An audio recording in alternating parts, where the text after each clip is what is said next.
اصلی کس از کس نباشد کم، چو جمله زادمند. لیک هر کس جوهری علم است، والا گوهر است. عبدالرحمن جامی. بیا بشنو حکایت از نی من، به صحرای سخن آی از پی من. بیا از من حدیثی تازه بشنو، سخن میگویمت از کهنه و نو. توان گرچه سخن به حرف اظهار، ولی صاحب دلان را شد سخن یار. درود بینندگان عزیز، برنامه پژوهش است وابسته به روز و روزگار، فعالیت و دستاوردهای علمی عملی نامزد علمهای طب در سنت کافدرای جراحی کودکانه دانشگاه دولتی طبی تاجیکستان به نام ابوعلی ابن سینا استاد دادرجان محمدجانов خوش آمدید برای برنامه و تکلیف و درخواست ما را قبول ساختند. تشکر زیاد برای تکلیف کردنتون، من بسیار منندارم. دریای زندگی چون 100 ساله هاست جاری است. آدمان به کار و روزگار خود بند می باشند.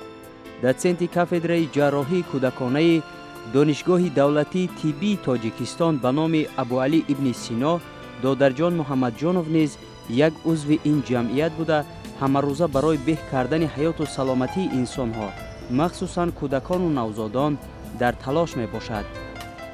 زیاده از 45 سال این جانب یک جا کار میکنیم. تربیه استاد اعظم تریج پولاتوف را گرفتگی هستند. بسیار کسان از دست معلم شفا یافتند. کارهای بسیاری به انجام رساندن. بسیار آدم خاکسار است. خودشون شخصی عجیب هستند، نجیب هستند و کار و فعالیت عجایب دارند.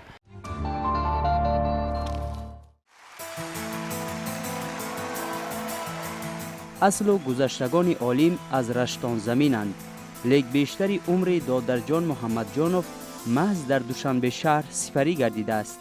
از اینجاست که او دوشنبه را عزیز و گرامی داشته از دستاوردهایش فرح و شادی می نماید و از کتابخانه و فرهنگستان و باغ و گلگشتهایش فراوان استفاده می برد.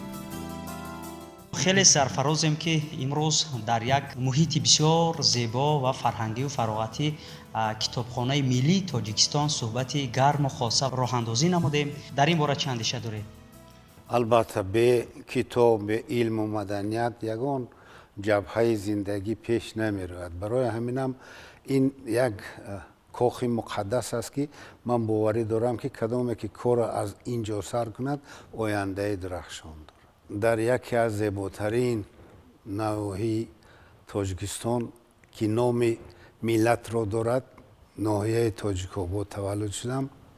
مکتب میانه را در آنجا ختم کردم. بعد ختم کردن مکتب میانه به آموزشگاه طبی شهر دوشنبه داخل شده، آن را سال 72 با موفقیت تمام کرده. به زادگاه گشته 3 سال خدمت وطن را کرده. بعد از آن به دانشگاه دولتی طبی تاجیکستان و فاکولته پدیاتری داخل شدم.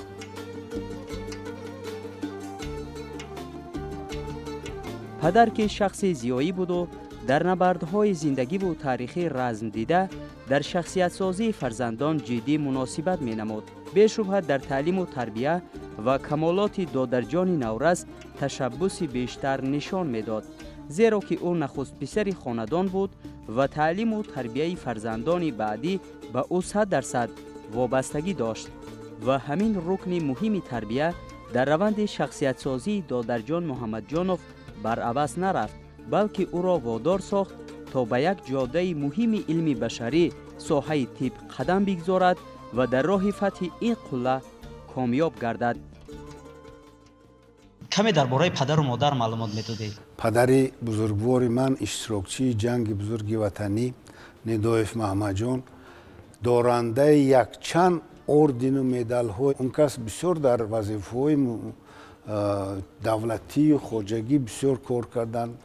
15-20 سال قریب رئیس کلخوز بودن، 15-20 سال رئیس جماعت بودن و من دویم البته فخر میکردم که چنین پدر دارم. پدر خیلی سختگیر بودن؟ هم سختگیر بودن لیکن بسیار مهربان بودن. همه کار با مصلحت میکردند. مادر عزیز من گرچنده که یگان مکتب اولی خواندگی نبود لیکن دویمو میخوندن. در اویله چه نفر بودید؟ اویله کلان بودیم، سرفرزند بودیم. مادر عزیز من روشن شد بود، قهرمان مادر بودن. ما 11 نفر در اویله بودیم، از این 2 دختر دیگر همشون پسر. همه فرزندهایی که در همون اویله در اویله محمد جانوف کلان شده است همشون در ساحه استرکتور دولتی کار و فعالیت میکنند. البته او در این راه پرپیچ‌وتاب و لغزانک تنها به راه نبرآمد، بلکه یار و برادران که همگی اعضای یک عائله باوقار بودند در جبهه‌های گوناگون خود را سنجیده در تکیه به تجربه‌های اندوخته هر کدام تا به سطح متخصصان ورزیده رسیدند. در حقیقت همین کار و رفتار و زندگی پدر ما برای ما یک اینستیتوت کلان بود. از همون سرچشمه آب خوردیم و به همین راه رفتیم. همه وقت در زبانش بود که فقط برای دولت، برای خلق، برای ملت کار کنید. برکت در زندگی میبینید. انا همین خصلت‌های همین برادر ما اکای دادرجان بسیار از پدر گرفتگی. وقتی که من بعد آموزشگاه طبی و دانشگاه طبی داخل شدم برای من کمی آسان بود، چون که من هم زبان روسی را پخته میدانستم، هم با آن فن‌هایی که ما میگذاشتیم شناس بودم. آن وقت همین خیلی یک قرار حکومت بود که شخصانی که با بهای اعلا دانشگاه را ختم میکردند آنها با خواهششان در کافدراهای که آنها میخواهند برای آینده ادامه دادن کارهای علمی تیار شدن همچون شخصهای بلند اختصاص این ساحه به همون کافدراها راحت داده میشد. پس از 6 سال تحصیل دانشگاه دولتی طبی تاجیکستان به نام ابوعلی ابن سینا را با مدال طلا ختم نمود و به بیمارخانه مرکزی شهر دوشنبه برای کار را خط گرفت و فعالیتش را از آن زمان شروع کرد. وقتی که من دانشگاه رو با بهای اعلا تمام کردم بسیار تکلیف ها شد و استاد عزیز من اعظم طاهرویچ پولاتوف اون وقت گفتن که شما باید که کارمند علمی شوید.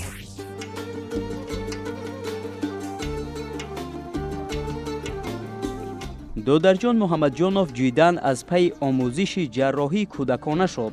در این کار استادش دکتر علم‌های طب پروفسور اعظم طاهرویچ پولاتوف به او صدقاً کمک کرد. موضوع کار علمی شما چی بود و چگونه پیشنهاد گردید؟ موضوع علمی من سنگ‌های کوفته شده احلیل در کودکان نوزاد و خردسال که این بسیار مهم است، چون که سنگ اومده راه پیشاب محکم میکنه، دیگر کودک نه پیشاب کرده میتونه نه. این بسیار پرابلم وزمین بود که و بسیار جبهه‌های این موضوع ناروشن بودند. وقتی که من اسپرانتورا داخل شدم راهبر من گفتند که انا همین ساحه بسیار ساحه مقصد که اکتوالی است. تربیه استاد اعظم طاهرویچ پولاتوف را گرفتگی هستند. اعظم طاهرویچ پولاتوف در ایام فعالیت کار خود از شخصانی ناتکرار شاگردان آماده کردند. یکی از آن شخصان ها اعظم عزیزویچ، دادرجان محمد جانویچ، محمود نورالدینویچ، بعضیشان هستند، بعضیشان حاضر فعالیت کردند، بعضیشان از دنیا رفتند. خصوصا دادرجان محمد جانویچ در سمت اورولوژی کودکانه حصه ناتکرار گذاشتند. دانش و ملکه و مهارت کسبی دادرجان را استادش پروفسور اعظم طاهرویچ پولاتوف دیده باوری حاصل کرد که شاگردش به یکی از جراحان سطح جمهوریوی به کمال خواهد رسید. از چندین آموزگار خود یادآوری میکردید که کیها به نام و ذهن شما همون کار و عمل و پی که نیکشان مانده است؟ خوشبختانه من در دوره تحصیل کردم که قریب همون شاخصتونای طبی معاصر تاجیک در دانشگاه ما کار میکردن. سر کرده از توجیف، اسحاقی، منصورف، اعظم طاهرویچ پولاتوف، خب بسیار شخصایی بودن که نه فقط نامشون در جمهوری ما حتی نام دنیوی داشتن. همه اونها با من استاد میشوند. وقتی که من اسپیرانتورا داخل شدم ازم تایش پولوتوف راهبر اساسی من گشتند و تا آخر اون کس با کار علمی من راهبری میکرده. وقتی که یکم هفته دانشجویی ازم تایش برآمده ما با لکسیا خوندن، من از همون روز گفتم که استاد من همین کس بود. الکی تا تمام کردن دانشگاه اون کس من بسیار نقد میشناختن. وقتی که تمام کردم اون کس گفتن که دادر جان شما ما خطی یک جای کار میکنیم. جاده علم را تصادف طی نکرد، بلکه با یک چسب و تلاش و کوشش و زحمت‌های پی در پی این قله فتح گردید و باز یک لیوای از پرتفشانی علمی طب تاجیک مژده داد. همه وقت نوشتن کارهای علمی، نوشتن کتاب‌های تالیفاتی برای علمی، نسبت کار کردن اختراعات‌ها، پیشنهادهای راسیونالی همه وقت حصه خود را می‌گذارند. بغیر از آن که وظیفه اساسی ما این خواندن لکسی‌ها، درس عملی گذراندن، لیکن با دوش کافدرا با کارهای علمی زیادی گذاشته شده است که بعد این کارها ما البته با کارهای علمی مشغولیم. وقتهایی می شود که حتی در میز کاری همین خیلی وای می شود که تو نیمه شب همینجا شیته نویس میکنیم، برای که یک طرف مسئولیت ما این با علم پیش بردن است. البته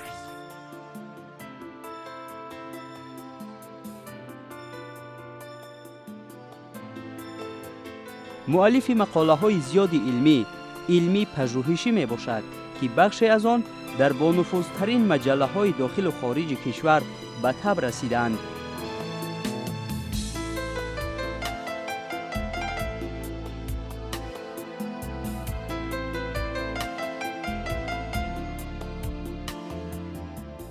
در کافدرا کارهای علمی کافدرا رو پیش میبرند و مقاله های زیاد در ژورنال های جمهوری و بیرون از جمهوری نشر میگردند با دوسته با دستگیری معلم. کدام شخصیتی که همچون متخصصی جوان برای یاردن، برای یک روی مستقیم یافتن اگر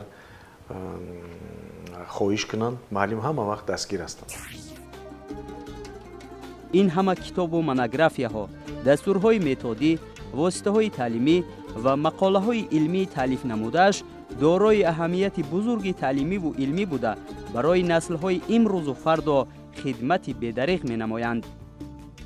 این کتاب روی استول ما جراحی کودکانه نام دارد که ما به زبان مادری برای آسان کردن درس از خودکنی طالب علمون نوشتیم با کلکتیوی کافدرا. البته کتاب نهایت کلان است، همه جبههای جراحی کودکانه را فرا میگیرد.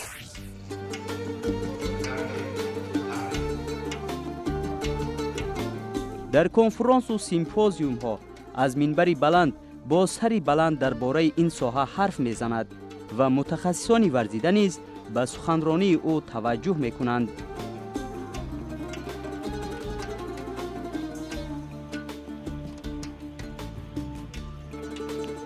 از چند سفر خارجی میگفتید و کجاها سفر کرده هستید؟ فدراسیون روسیه، شهرهای مسکو، لنینگراد. حمایه من هم در شهر لنینگراد روسیه به عمل آمد. دولت‌های همسایه 3-4 بار رفتگی و 3 بار در دولت خیتای سالهای 17 18 19 3 بار من تکلیف کردن در کنفرانس‌های دولت خیتای در شهرهای گنجو، خنجو و ارومچی اشتراک کردم و سال 2002 دوام 4 ماه در امریکا ما از تاجیکستان یک چند بیمار بردگی بودیم برای عملیات‌های برقرار کنی و در این دوره این یک 4 ماه گذشت. در 4 ماه من در همه عملیات‌های همون میگذروندگی اشتراک میکردم، در همه کنفرانسی های اونو اشتراک میکردم و در آخر پروفسور کروب گفتنی راهبر من بود، یک کتاب نهایت کلان اورولوژی کودکانه را به من تقدیم کرده، دستخط نوشتن که از نام جراحان امریکا با جراحان تاجیکستان گفته. دودرجان محمد جانوف طولی 10 سال من حیث اسیستنت کافدرای جراحی کودکانه فعالیت نموده از سال 1995 تا امروز به صفت دادسنت در دانشگاه دولتی طبی تاجیکستان به نام ابو علی ابن سینا به دانشجویان درس‌های عملی می‌گذراند. فعالیت پداگوژی چگونه صورت گرفت؟ عموما درس با دانشجویان رشته فن‌های طب است، یعنی کار با دانشجویان است، با محصلین است، یعنی که برای شما در 2-3 جبهه در یک مورد کار کردن دشوار نیست؟ کافدرای دانشگاه طبی خصوصیتش همین است که در داخل بیمارخانه هستند. برای همین یگان جا رفتن درس دادن در کار نیست. همون دانشجویا پیش ما میبیاین و اتاق درسی همش در همون جا. و بسیار موافق است. بسیار موافق است، چون که همون درس های عملی نه فقط از تئوری بلکه از پرکتیک. برای همینم من از همون سال 85 سر کرده همچون اسیستنت، بعد سال 96 همچون دادسنت در کورس های 4 5 6 هم درس عملی هم لکسه میخوند.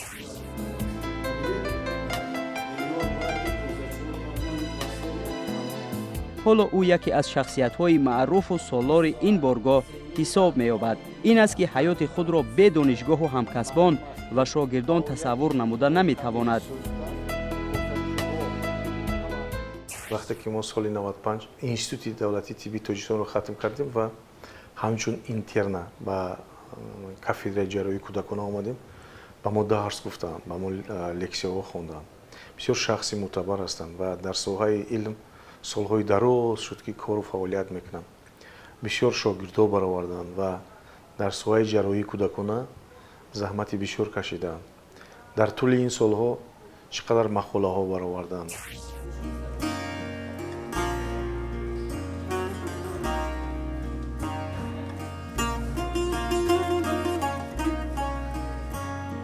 خانه زیستش را دوم، کافدره را خانه یکم می‌شمارد. طبیب حاذق دودرجان محمد جانوف، زیرا که اینجا با شاگردان مدام مشغول فعالیت علمی تحقیقاتی است و جستجو و کاوش‌های نو به نوع علم طب معاصر تاجیک. موضوع رساله دکتری دودرجان محمد جانوف سنگ‌های یک طرفه گرده در کودکان میباشد که زیر رهبری عالم توانای وطنی اعظم عزیزوف در عرفه دفاع قرار دارد.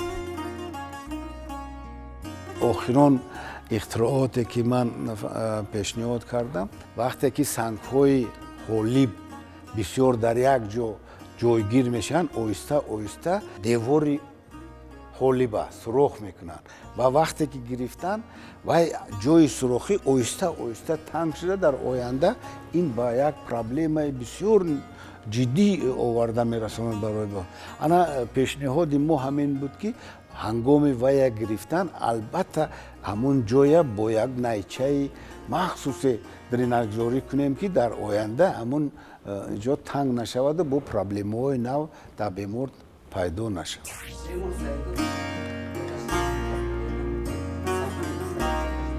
مسئولیت، انسان دوستی و حسی بلندی میهن پرستی او را دوکارته و از آن هم بیشتر وادار میکند که به کسب خویش بیش توجه کند و بعد نجات دادن جان نفری از درد و رنج گرده آن را زیادتر دوست دارد.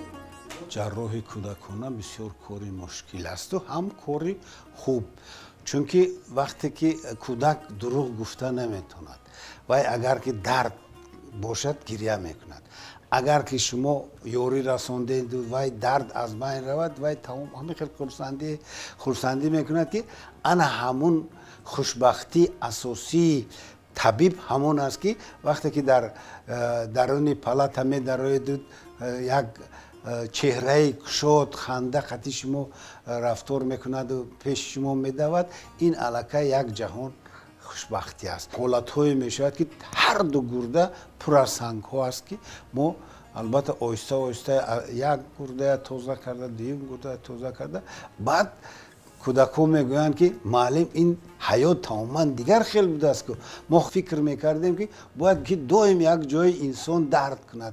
برای چی اینک من گفته ایستادم؟ برای اون که همین روشی همین بیماری طولانی که هست کودکان با درد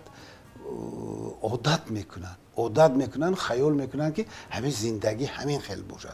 لو وقتی که ما توبت میکنیم، وقتی که سالی میگردن تماما دیگر بسیارش به همین حجره کاری من در آمده گپ میزنه که استاد این حیات این صفت حیات تماما دیگر بوده است. بعد همین خرسندی برای ما بس است.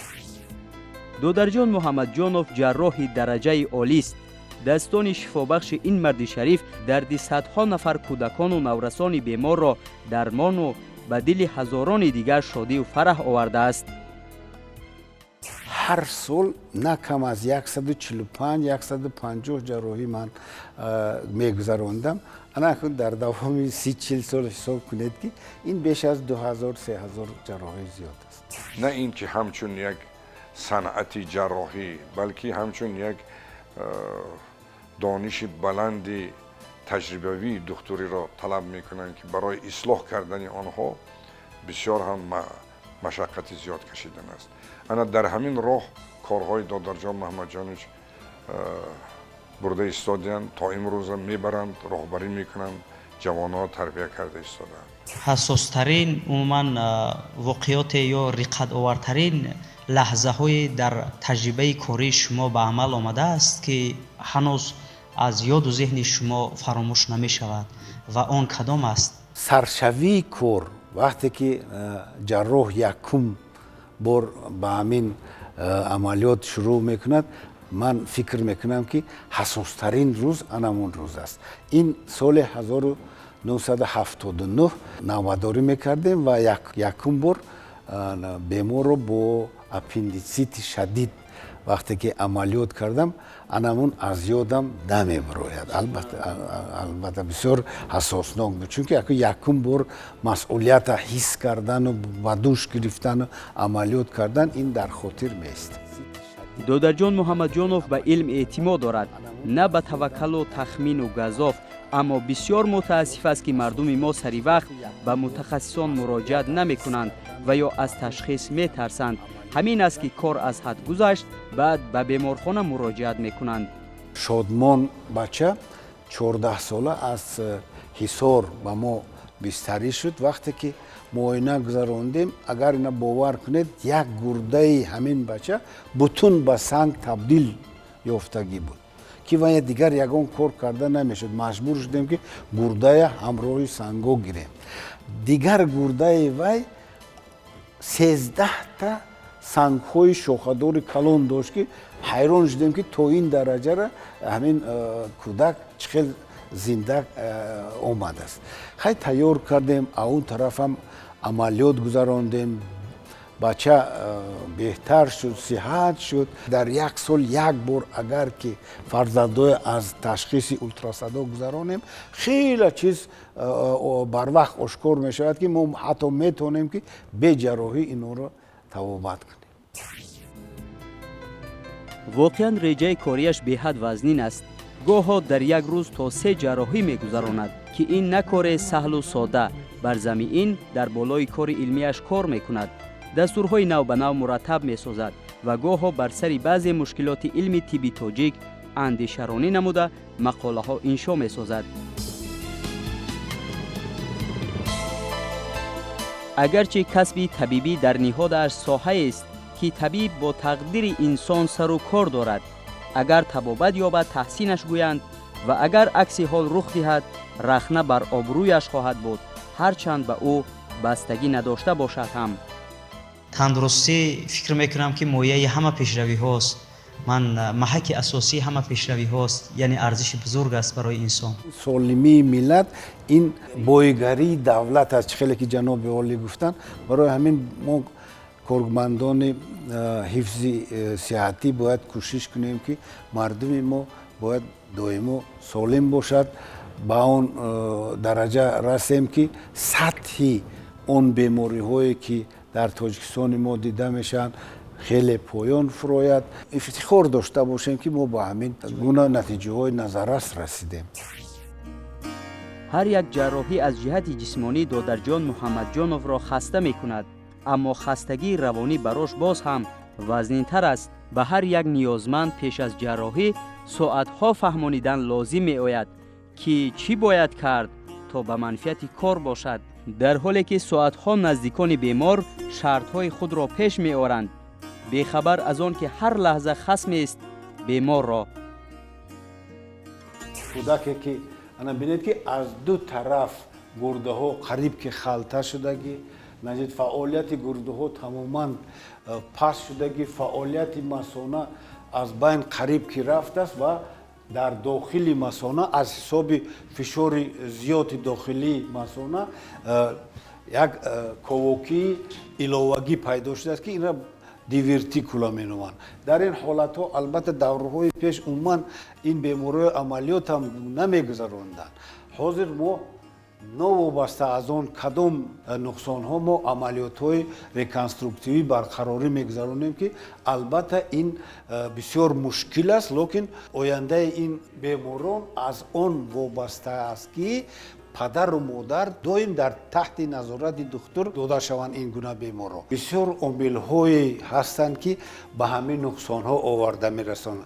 در جای اول ازدواج خویش تباری می استاد، در جای دوم اکولوژی که سال به سال ویران شده استوده است، این تاثیر دارد. پدر و مادر که می نوش باشند، استفاده نشعه و استفاده تماکو هم اگر که زیاد باشد، این هم میتواند که به همین گونه نقصان هایی که بسیار از بین بردنشان مشکل است آورده رساند. ما همچون طبیب دعوت میکنیم که از همین راه ها مردم گردد که آینده سالم ما این فرزندای ما است، باید که فرزندای سالم به دنیا بیاید.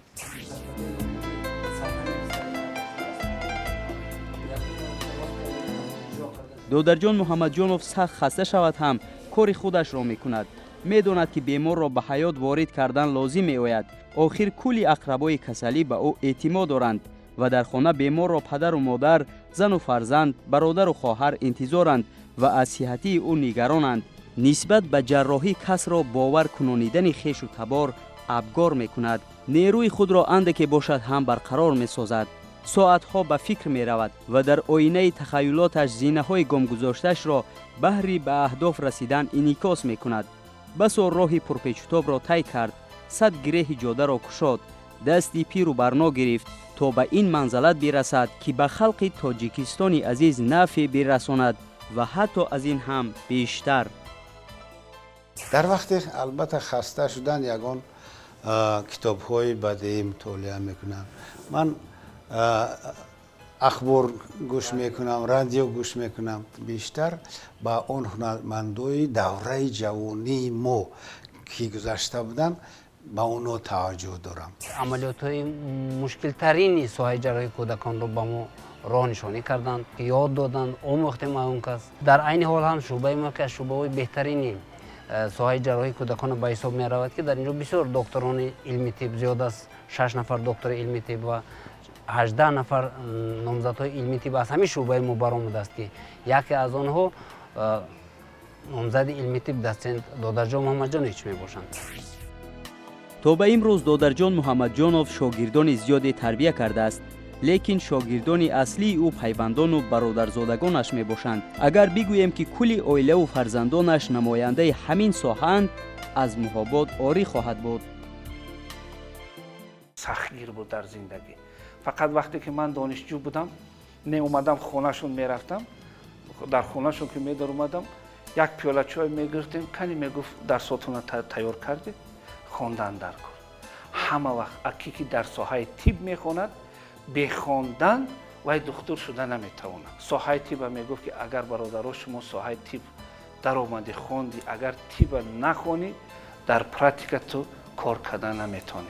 برای همین شب روز ما ҳамин эстафедаи ҳамин бародарро гирифта шабу рӯз хондем. шукри худо имрӯз мо яке аз мутахассисои дараҷаи олӣ ҳастем. мана кор карда истодем. шукронаи ҳамин истиқлолият, шукронаи ҳамин давлати тинҷӣ ва амонии ҳамин мамлакати мо ки мана мора ба ҳамин хел ин аппарате ки охирон аппарате ки ҳозиразамон аст. аз ин дигар аппарати муосир нест. дар давоми 10 дақиқа бемора гурдоша дида, пешобдонаша дида санга муайян мекунем ки ин санг дар ҳаёт пайдо шудааст ё ки дар модарзодӣ.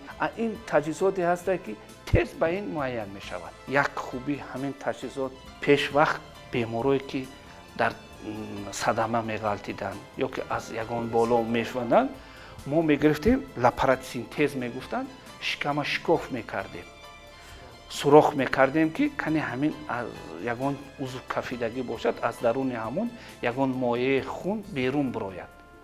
ана шукронае ки ана ҳамин таҷҳизотҳои хуб ҳамонро аз байни мо бурдем. ҳозир ба воситаи ҳамин ултрасадо даро мо мебинем ки дар бадани бемор баъди садама моеъ пайдо шудааст, узвро мебинем ки кафидагӣ ҳаст, солим аст. мусолам аст ки нафаре фарде дар самти хеш пурмаҳсул бо заҳмат кор кунаду арақи ҷабин бирезад, барои ҳар як қатраи он подош хоҳад гирифт. додарҷон муҳаммадҷонов чандин нишону ифтихорномаҳои давлатӣ дорад. аз сертификату диплом ва ҷоизаҳои байналмилалӣ ҳам бенасиб намондааст.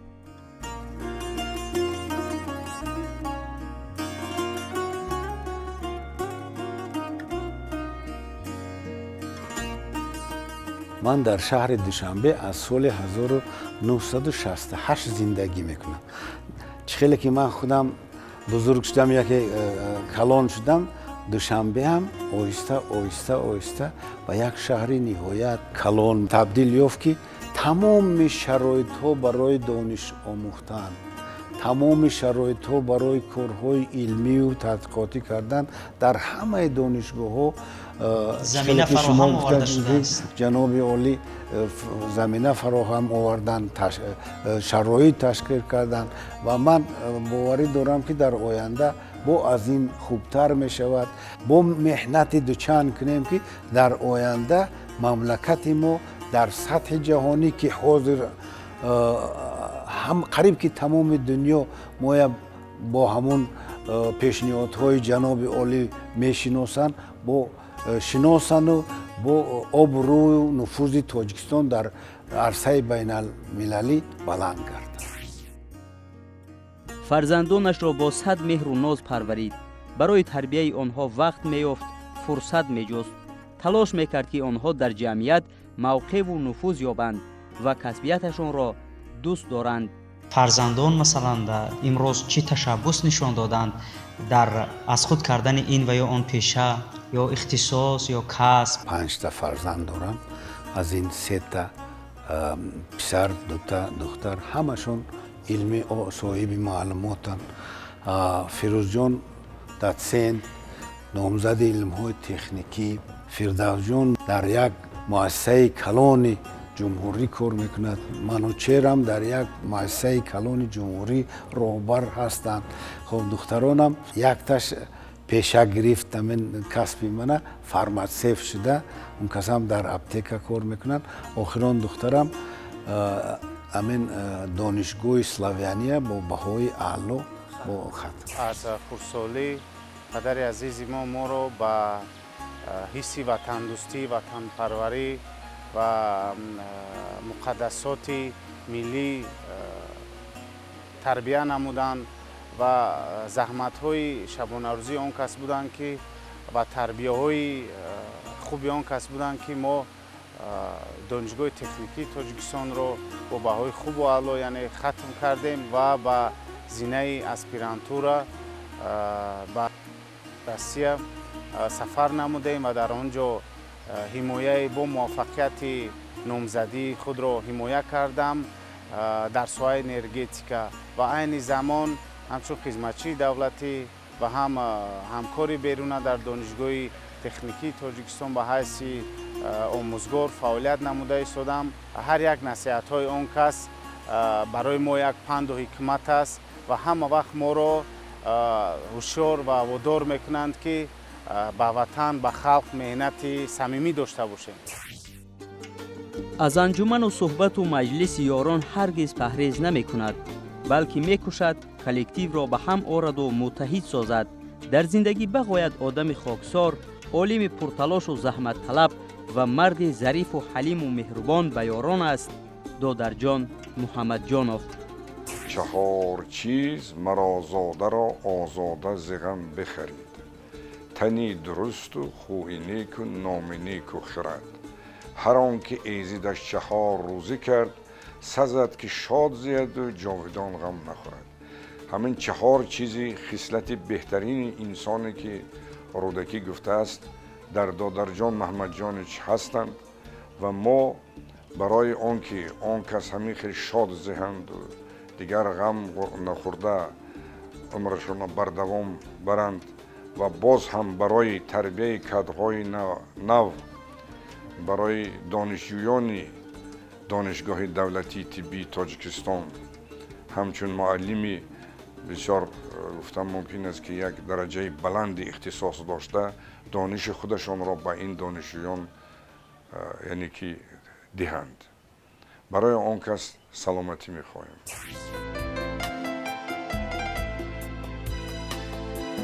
нафаре ки дар баробари даҳҳои дигар савганди Ҳиппократро ба ҷо овардаву кори синоро низ ба дӯш гирифтааст. мо мутмаинем ва меболем ки тибби тоҷик дар дасти шахсони мӯътамад аст. сипос барои чунин як суҳбати хоса ва хеле самимиву созанда. саломатӣ мехоҳем ва дар иҷрои корҳои оянда муваффақияту музаффарият.